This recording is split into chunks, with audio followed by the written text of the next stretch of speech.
అప్పగించింది. నీవు నిజముగా రాజువేనా? నా రాజ్యం ఈ లోక సంబంధమైనది కాదు. లేనిచో నా అనుచరులు నేను మీ చేతుల్లో పడకుండా నా పక్షమున పోరాడేవారు. అట్లయినా నీవు రాజువా?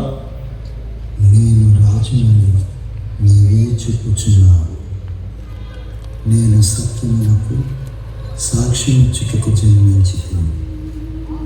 సత్య సంబంధులందరూ నా మాటలు ఆలకింతురు. సత్యమనగా నేనే మార్గం, నేనే సత్యం, నేనే జీవం.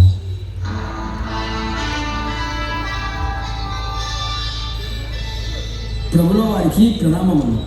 మహారాణి గారు తమకు ఒక వర్తమానం పంపి ఉన్నారు ప్రభు.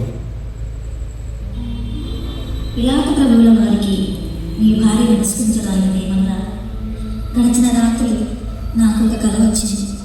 ఆ కలలో తమరు ఈరోజు ఒక నీతివంతునికి వ్యతిరేకంగా తీర్పు చెప్పబోతున్నారు. దాని విషయం నా మనసు వేదన చెందుతున్నది. దయచేసి ఆ నీతివంతునికి వ్యతిరేకంగా తీర్పు ఇవ్వకండి. ఆయన విడిచిపెట్టడానికి ప్రయత్నించండి ప్రభు.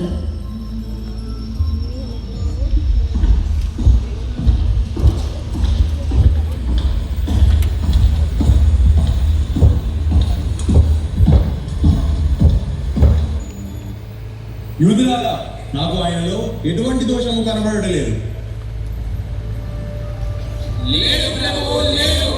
వీడు విప్లవకారుడు.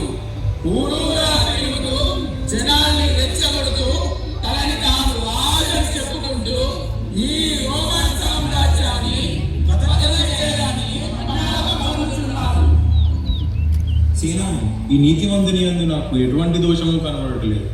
అయినను ఈ యూదుల కొరకు కొరడాలతో కొట్టి శిక్షించుడు. చిత్తం ప్రభు.